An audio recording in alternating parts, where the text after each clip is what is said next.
Salut, moi c'est Sarah, je vous souhaite la bienvenue sur ce plog, un mélange de podcast et de blog issu de l'idée des vlogs. La différence avec un podcast classique ? Rien n'est préparé. Je m'apprête à vous parler pendant 12 minutes, qui est selon moi le temps idéal puisque c'est la durée de mon trajet maison-boulot. L'objectif, tenir un carnet de bord de ma thèse et j'espère réhumaniser les doctorants car oui, même après Bac+5, on reste des humains. Bonne écoute!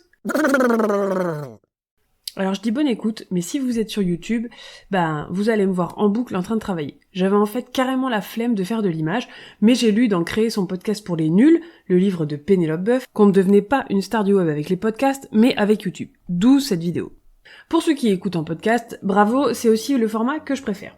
Bref, je remercie fortement Eduqué, E-D-U-K-E-Y, qui a lancé son vlog de thèse sur YouTube, et c'est ça qui m'a inspiré. Donc c'est pour ça que je suis là aujourd'hui en train de vous parler de mon carnet de bord de thèse alors que je n'ai même pas commencé ma thèse.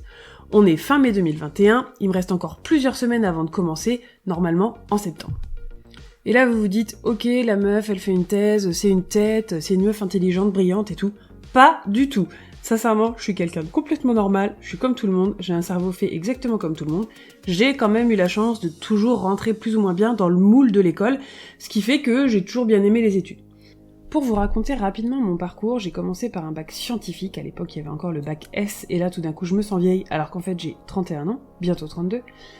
Un bac S, avec une option sur la physique-chimie je crois, bref ça m'a pas marqué tant que ça, et suite à mon bac, je ne savais absolument pas ce que je voulais faire de ma vie, mais vraiment, genre Parcoursup, alors à mon époque c'était admission post-bac, ça venait juste de sortir, Parcoursup c'était l'enfer, bref je savais pas quoi faire, et du coup on m'a dit fais une prépa, ça t'ouvrira toutes les portes. C'est ce que j'ai fait. J'ai été en prépa lettres, Hippocagne, puis Cagne, on appelle aussi CPGE.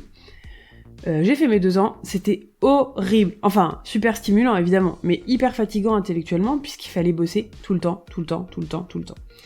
Suite à ça, pendant cette prépa, j'ai découvert une école de communication publique qui fait partie de la Sorbonne qui s'appelle le CELSA. J'ai découvert ça pendant la prépa et à la fin de la prépa, j'ai tenté ma chance au concours. J'avais rien préparé parce que de toute façon, j'avais pas le temps. Du coup, j'ai échoué. Je suis partie en licence en fac à Rennes, d'ailleurs.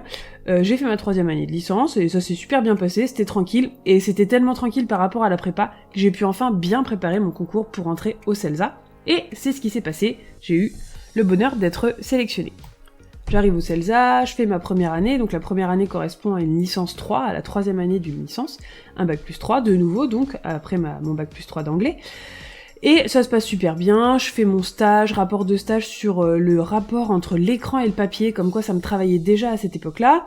J'entre en Master 1, donc là je suis dans une filière assez généraliste qui s'appelle Management de la communication. Je rentre en Master 1, et on avait un mémoire en groupe à faire sur un sujet imposé, je crois, et nous on avait choisi, avec tous les sujets imposés, le post-it. C'était l'enfer, le travail de groupe typique où il y en a qui branlent rien, bref, vraiment pas une bonne première approche du mémoire. Et ensuite, je me spécialise en Master 2 sur tout ce qui est médias informatisés et stratégie de communication, en gros, la communication digitale, numérique, en fonction de si vous êtes français ou anglais. Et donc, j'entame mon Master, et il y avait un mémoire à écrire pendant cette année de Master. Ce mémoire, c'était vraiment un fardeau, un boulet pour moi en formation initiale. J'ai pas du tout aimé l'exercice. J'ai fait ça de mémoire sur les indicateurs de performance sur les réseaux sociaux. D'ailleurs, j'ai pas eu une très bonne note, je crois que j'ai eu un truc comme 13, ce qui était pas foufou franchement. Et je me souviens qu'à l'oral, à ma soutenance, les examinateurs m'avaient dit « Heureusement que vous avez passé l'oral, parce que l'écrit, c'était vraiment pas ça. » J'avais triché à mort pour atteindre le nombre de pages en faisant une jolie mise en page grâce à mes collègues. En plus, j'étais allée en 2e session. D'ailleurs, si vous êtes étudiant, ne faites pas ça. N'allez pas en 2e session, puisque vous aurez commencé à travailler. Et alors là, le mémoire, on a encore moins envie de s'y mettre. Bref, j'ai fini par avoir mon diplôme avec ce mémoire et j'en garde un souvenir moyen. J'entre donc dans le monde du travail, ça bosse, et puis un jour, je finis par en avoir marre de mon boulot et je passe dans une reconversion. En fait, je deviens prof, tout simplement, vacataire, prof en communication vacataire, quelques heures par semaine, par-ci par-là, et puis finalement, ça me plaît bien d'être face à une classe. Du coup, je continue à prendre de nouvelles heures, et je finis par devenir permanente dans un organisme de formation qui va du CAP au master, principalement avec des apprentis, donc c'est ce qu'on appelle un CFA. D'ailleurs, entre parenthèses, j'ouvre une petite parenthèse sur les CFA et l'apprentissage. Non, ce n'est pas une voie de garage. Non, c'est pas une voie pour ceux qui ont loupé leur vie ou qui n'aiment pas l'école. C'est une voie super qui permet vraiment d'allier le terrain et le scolaire, et sincèrement, je le recommande très chaleureusement. Bon, j'ai fini cette parenthèse sur les CFA, donc je continue mon histoire. Je deviens permanente et tout, je suis prof, et puis a priori, je suis pas trop une mauvaise prof, ça se passe assez bien. Mais mon petit côté scolaire revient un peu à la charge, et j'ai envie, entre guillemets, de justifier mes compétences, de certifier qu'effectivement, je peux être une bonne prof. Je décide donc d'entamer un nouveau master, à distance avec le CNED et une université, l'université de Rouen, qui propose en effet le master ingénierie et conseil en formation, 100% distanciel. Et là, c'est le début de la grande aventure. Je rencontre pendant ce master des gens formidables et maintenant que je suis adulte, je comprends beaucoup mieux les tenants et aboutissants du travail de mémoire. Cette réflexion est tellement intéressante et ça m'accroche grave. Je travaille à fond sur mon mémoire, je me donne à fond et les résultats sont là. Pour ceux que ça intéresse, mon mémoire s'appelait « D'une problématique professionnelle à une recherche-action participative, le cas du dispositif numérique d'apprentissage de l'école de gestion et de commerce ». Et ma problématique c'était en quoi la responsabilisation de l'apprenant et de ses représentations permet-elle l'élaboration d'un dispositif numérique d'apprentissage adapté. En gros, qu'est-ce que j'ai fait ? J'ai voulu montrer que quand on élabore un dispositif numérique d'apprentissage, donc en gros, une manière de faire de la pédagogie avec le numérique, si on élabore ce dispositif avec les apprenants, ils en ont une meilleure représentation et ils prennent davantage de responsabilités pour s'approprier le dispositif. Ça, c'était un peu mon hypothèse de base. S'il y en a que ça intéresse, pour les résultats, j'avais posé donc 2 hypothèses. La première hypothèse, c'était que ce dispositif co-conçu avec les apprenants génère des représentations sociales positives qui favorisent l'adhésion. Et la seconde hypothèse, c'était que la méthode du Living Lab, donc c'est la méthode que j'ai utilisée pour co-concevoir avec les apprenants ce dispositif. Donc l'hypothèse, c'est que la méthode permet le développement d'une recherche participative avec les apprenants dans laquelle ils peuvent s'exprimer librement. Cette expression libre, c'est parce que moi je travaille principalement avec des apprenants dits adultes et donc ça fait partie des caractérisations des apprenants adultes. Je passe donc ma soutenance en juin 2020, là on était en plein Covid donc on était à distance, mais elle s'est vraiment super bien passée. J'ai finalement eu 18 à l'écrit et 18 à l'oral, et ouais, je me la pète un peu, mais je suis vraiment fière de mon travail. Pendant la soutenance, mes 2 jurys de soutenance m'annonce comme ça que ce serait vraiment chouette que je continue ce travail dans une thèse. Et là, j'éclate de rire. C'est hors de question. Je me suis beaucoup trop donné, j'en peux plus. C'est pas possible d'envisager de faire ça pendant 3 ans d'affilée. Et donc vraiment, je décline l'invitation très gentiment, mais merci, mais non merci. Je continue ma petite vie, et puis, à force d'y repenser, tout ça, c'était quand même chouette, il y a une petite nostalgie de ce master à distance, d'autant plus que j'ai vraiment rencontré des personnes extraordinaires qui se reconnaîtront, je pense. Et donc ça fait son petit bonhomme de chemin, et un jour, les planètes s'alignent.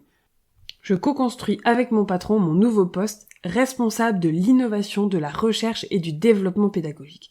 Et là, ce mot recherche, il tombe à pic. En effet, on a un financement pour ce poste, et donc je me dis, c'est le moment ou jamais, lance-toi, il faut faire la demande. Donc je construis mon projet de thèse, alors c'était un pré-projet par rapport au véritable projet de thèse qui m'attend, mais je présente ce projet de thèse en comité de direction, j'explique à quoi ça va servir, pourquoi ça peut être utile à mon entreprise, et là, miracle, ils acceptent de me financer. Je n'ai donc pas de financement CIFRE ou de financement par la région ou de contrat doctoral avec l'école. Je suis bien financée par mon entreprise. Je vais donc leur devoir des comptes, mais j'en suis ravie parce que ce terrain de recherche est vraiment super. En gros, pour vous expliquer ce qui m'intéresse en ce début de plug, ce qui m'intéresse, c'est comment on met en place de l'innovation pédagogique, comment on intègre l'innovation pédagogique dans un CFA. Alors pour l'instant, c'est encore très vaste.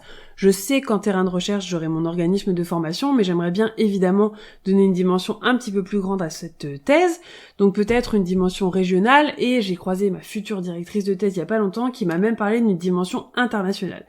Je vous avoue que ça me fait un peu peur, c'est pas forcément ce qui m'excite beaucoup, moi qui n'aime pas trop voyager, mais bon, pourquoi pas, il faut réfléchir.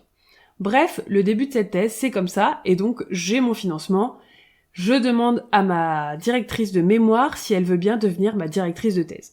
Et là, c'est le drame. Parce que en soi, oui, elle est d'accord, sauf qu'elle a pas son HDR. Alors moi, je savais même pas ce que ça voulait dire. HDR, c'est habilitation à diriger des recherches. En fait, vous pouvez être maître de conférences et prof d'université, etc., mais vous n'êtes pas forcément habilité à diriger des recherches, c'est-à-dire habilité à encadrer des thésards, des doctorants. Effondrée, je suis vraiment effondrée. Je me dis que c'est la cata et qu'elle passera pas son HDR avant au moins 1 an, et que donc mon projet est à l'eau. Pourtant, les planètes étaient alignées, le financement, tout ça. Du coup, je décide de pas laisser tomber, et je lui demande si un de ses collègues pourrait pas devenir un de mes co-directeurs, car on a droit à plusieurs directeurs de thèse. Et donc elle pourrait être co-directrice sans HDR avec un co-directeur qui aurait son HDR. Et là, miracle de chez miracle, son collègue qui est dans le même bureau qu'elle à l'université d'après ce que j'ai compris, et qui était aussi mon jury de soutenance, vient d'avoir un doctorant qui a terminé sa thèse et qui a donc une place pour m'encadrer moi. Génial, je suis trop contente, et là on se dit, ça y est, ça part. Du coup, je décide d'appeler l'école doctorale et la fac pour essayer de voir un peu comment ça se passe. J'ai une dame très gentille qui me répond assez vite et qui m'indique qu'en fait, les inscriptions commencent qu'en juillet. On est fermé, maintenant, va falloir que je patiente pour pouvoir m'inscrire en thèse. Mais évidemment, j'annonce à tout le monde que j'attaque une thèse, que je vais devenir une doctorante et peut-être même un jour docteur. Bon, ça c'est dans 3 ans et demi, voire plus. Mais bon, c'est quand même sympa de se projeter. Et là, les gens commencent à me poser une question fatale. Mais en fait, à quoi ça va te servir ta thèse? Quand tu seras docteur, tu vas faire quoi? Je laisse volontairement ce long silence parce que c'était à peu près l'état de ma réponse. Du coup, j'ai commencé à réfléchir sur ça, et j'espère vous en parler dans un prochain épisode. Comme le but, c'est un peu de vulgariser ma thèse et d'expliquer au plus grand nombre ce qui se passe, n'hésitez pas à me dire si vous avez rien compris, s'il y a des mots qui sont pas clairs ou autres. D'ailleurs, peut-être même que le mot de thèse n'est pas clair et que ce serait intéressant que je vous l'explique. N'hésitez pas à me le dire dans les commentaires ou par mail ou tout autre moyen que vous trouverez sur LinkedIn ou autre. J'espère que votre trajet en voiture ou en transport s'est bien passé et que je vous retrouverai très vite pour un nouvel épisode. Et en attendant, surtout, ne vous taisez pas.